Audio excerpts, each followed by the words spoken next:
Well, with the new government preparing to assume office in the country, unemployment is once again a hot topic. Youth Capital, a movement lobbying for legislative changes to combat unemployment, believes a strategy is required to create more jobs. The campaign is also advocating for transformation of macroeconomic policies and processes. To discuss this further, I'm joined by Project Lead at Youth Capital. That is Crystal Duncan-Williams. Thank you, Crystal, for your time this afternoon.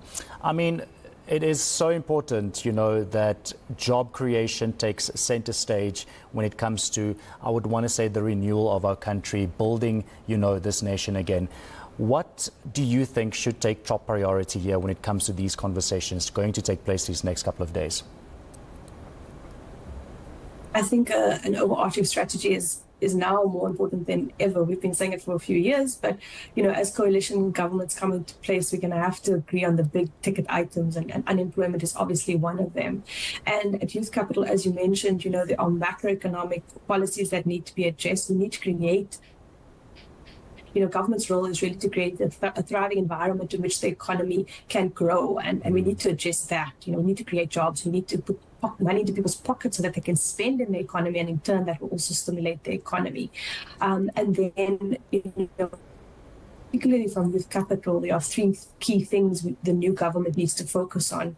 One, guaranteeing a quality first work experience for young people through well-implemented and beneficial public employment programs like the Basic Education Employment Initiative.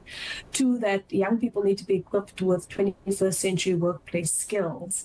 And that's not just making sure that young people study the correct things, but that the supportive structures in place like NSFAS work to support young people to complete those qualifications.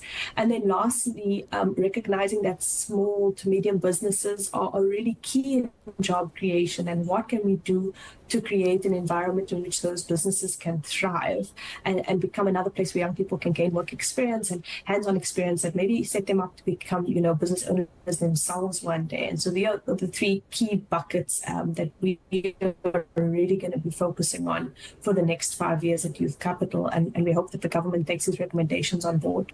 Yeah, it's time to basically pack away the election playbook and actually focus on what needs to be done when it comes to getting our people work.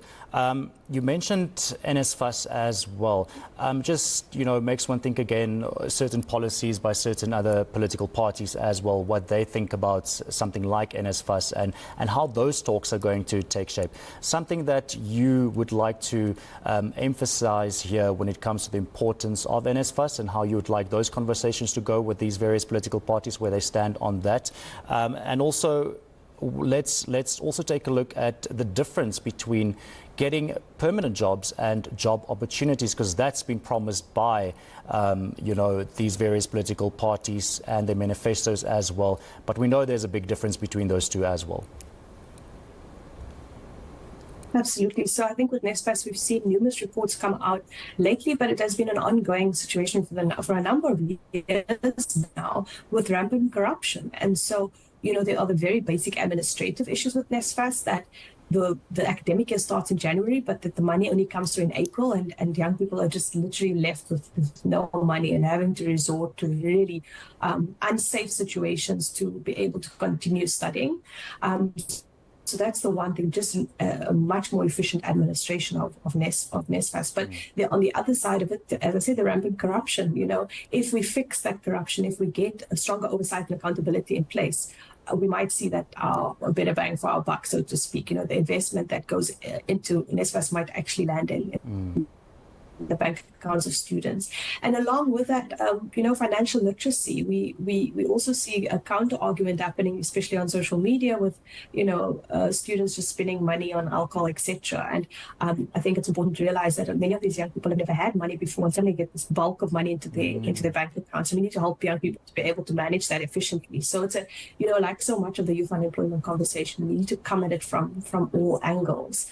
And then to your second point about work opportunities versus actual work, we hear from young people time and time again, I need work to get work experience, I need work experience to get work.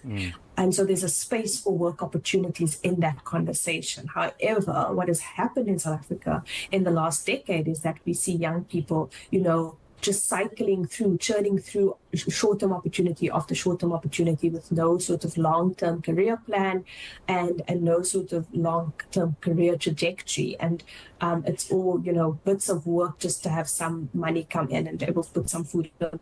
So I think that's what needs to change in this conversation. We need to recognize that work opportunities have a place, but that we have to create an economy in which full-time earning opportunities and means to having an income generation that is constant is also important. It's not an either or, but a both. And of course, we know that the very important thing here is also, just very lastly from you, Crystal, collaborative effort when it comes to government and the private sector. But we think, this is obviously going to take center stage when it comes to creating jobs for our youth, but also for, the majority of people who still don't have work, or they only get these work opportunities. So this is going to be a very important conversation as well.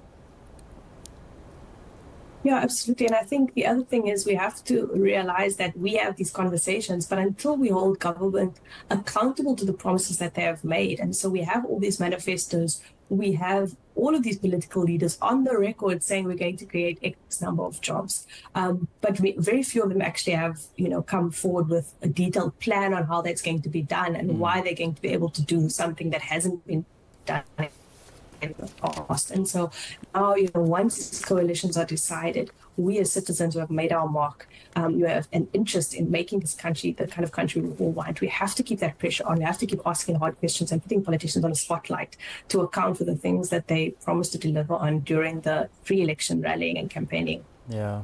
Very important. Thank you so much. That was Project Lead at Youth Capital, Crystal Duncan Williams.